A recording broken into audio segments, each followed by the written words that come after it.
போது அரசு ஊழியர்கள் ஆசிரியர்களை மதிக்காமல், எங்களுடைய கோரிக்கையை ஒன்றை கூட நிறைவேற்றாமல், எங்களுடைய பல்வேறு கோரிக்கைகளை முடக்கிவிட்டு போன, அதனால் இன்றைக்கு எதிர்க்கட்சி தலைவராக இருக்கிற எடப்பாடியார் அவர்கள் திடீரென ஆசிரியர் அரசு ஊழியர்கள் மீது அக்கறை கொண்டவர் போல பேசியிருக்கும் செய்திகள் ஊடகங்களில் வருவது எங்களுக்கு மிகுந்த வேதனை ஏற்படுத்தியிருக்கிறது.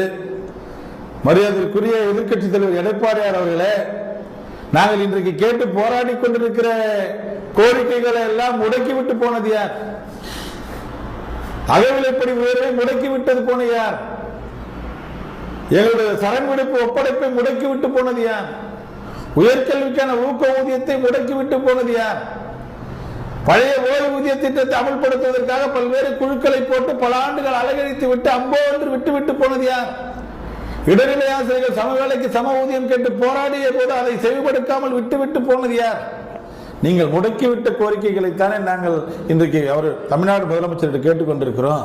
எல்லாத்துக்கும் மேல நியாயமான கோரிக்கைகளுக்காக நாங்கள் போராடிய போது எங்களை சிறையில் அடைத்து கைது செய்து தற்காலிக பணியிடை நீக்கம் செய்து மாறுதலை கொடுத்து எங்களை மன உளைச்சலாக்கி வேதனைப்படுத்தியது யார்? ஆசிரியர் அரசு மறந்து விடுவார்களா? எல்லாத்துக்குமே எங்களோட ஊதியம், எலிமெண்டரி ஸ்கூல் ஹெட்மாஸ்டரோட ஊதியத்தை நீங்களே பேசி கேவலப்படுத்தினீர்கள். ஒவ்வொரு காதலை ஒழித்துக் கொண்டிருக்கிறது. பக்கம் பக்கமா விளம்பரங்களை கொடுத்து எங்கள் ஊதியத்தை ஒப்பிட்டு பொதுமக்கள் மத்தியில் எங்களை கொச்சைப்படுத்தினீர்களே.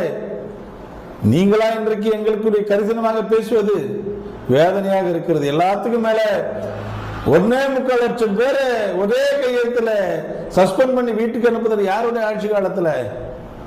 இன்னைக்கு எஸ்மா கொண்டு வந்தது யாருடைய ஆட்சி காலத்துல? திடீரென என்ன கரிசனம் ஏற்பட்டுச்சுன்னு எங்களுக்கு தெரியல. நீங்க நினைச்சிருந்தா இந்த கோரிக்கை எல்லாம் உங்க ஆட்சி காலத்திலே கொடுத்திருக்கலாமே. ஆசிரியர் அரசு பிரதிநிதிகள் நீங்கள் சந்திச்சீங்களா? சந்திக்க வேண்டும் என்று தானே நாங்கள் உங்களுக்கு போராட்டம் அதுக்கு தானே நடத்தணும். இன்னைக்கு வந்து பேசுறீங்களே, ஒன்றை நினைவுபடுத்துகிறோம். என்றைக்கெல்லாம் திராவிட முன்னேற்ற கழகத்தினுடைய ஆட்சி தமிழ்நாட்டில் அமைகிறதோ அப்போதுதான் ஆசிரியர் அரசு ஊழியர்களின் பல கோரிக்கைகள் நிறைவேறியது வரலாறு. எப்போதெல்லாம் ஊதியக்குழு மாற்றம் எல்லாம் பெரும்பாலும் 95% திராவிட முன்னேற்ற கழக ஆட்சியில் அமல்படுத்தப்பட்டதுதான். இன்னைக்கு மகப்பேறு விடுப்பு மகளிருக்கு 1 வருஷமா மாத்துறது எந்த ஆட்சி காலத்துல? இன்னைக்கு 5 லட்சம் அரசு ஊழியர் இருந்தா குடும்ப நலநிதி வழங்குறது எந்த காலத்துல? ஒற்றை கழுத்தில் 53,000 தொகுப்பூச்சி ஆசிரியர்கள் காலமுறை ஊதியம் கொண்டு வந்தது யாருடைய ஆட்சி காலத்துல? இன்னைக்கு நீங்க எங்க மேல எடுத்த நடவடிக்கைகள், அதாவது ஜாக்டோஜியோ போராட்டங்கள்ல பழிவாங்கப்பட்ட நடவடிக்கைகள் எடுத்ததை எல்லாம் ரத்து பண்ணது யாரு? முடக்கிவிட்ட அகவிலைப்படியை இன்றைக்கு 3% கொடுக்க வேண்டியது 14% கொடுத்து இன்னைக்கு மத்திய ஒன்றிய அரசு உயர்த்தக்கூடிய அதே நேரத்தில் ஒதுக்கி எங்களுக்கு வழங்குறது யாரு? திராவிட முன்னேற்ற கழக ஆட்சியில தானே. அதோட மேல என்னைக்காவது எங்களை சந்திக்க மாட்டேன்னு இன்றைய முதலமைச்சர் சொல்லியிருக்கிறாரா? பலமுறை ஆசிரியர் சங்க பிரதிநிதிகளை அரசு சங்க பிரதிநிதி அழைத்து பேசியிருக்கிறாரு. நாங்கள் எல்லாம் அப்போது கூட எங்களுடைய பழைய ஓய்வூதிய திட்டம் உள்ளிட்ட பல கோரிக்கைகளை நீங்கள் நிறைவேற்ற வேண்டும் என்று கோரிக்கை வைக்கும் போது ஒரு தடவை கூட இல்லை என்று மறுக்கவில்லை. உங்களை போல நான் செய்யாமல் யார் செய்வேன் என்று தொடர்ந்து சொல்லியிருக்கிறாரு.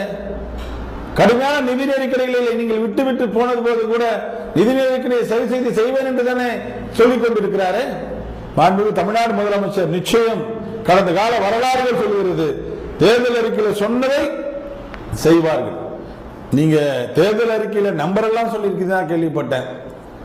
கடந்த தேர்தல் அறிக்கையில அதிமுக தேர்தல் அறிக்கையில அரசு ஆசிரியர் வார்த்தை இருந்துச்சா?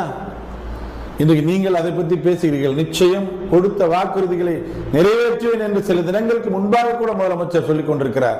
விரைவில் பழைய ஓய்வூதியம் உள்ளிட்ட அத்தனை கோரிக்கைகளையும் மாண்புமிகு தமிழ்நாடு முதலமைச்சர் நிறைவேற்றுவார். அதன் விளைவாக ஒட்டுமொத்த ஆசிரியர் அரசு மீண்டும் அவரை 2026 ஆட்சி கட்டில பெரும்பான்மை அறுதி பெரும்பான்மையோடு அமர வைப்பார்கள் என்பது உறுதி. வீண் கனவுகளை யாரும் காண வேண்டாம். குழம்பிய குட்டையில் மீன் பிடிக்க யாரும் என்ன வேண்டாம். விரைவில் எங்களுடைய கோரிக்கைகள் அத்தனையும் முதலமைச்சர் நிறைவேற்றுவார்.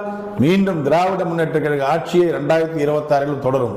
தியாகராஜன், மாநில தலைவர், தமிழ்நாடு ஆசிரியர் முன்னேற்ற சங்கம்.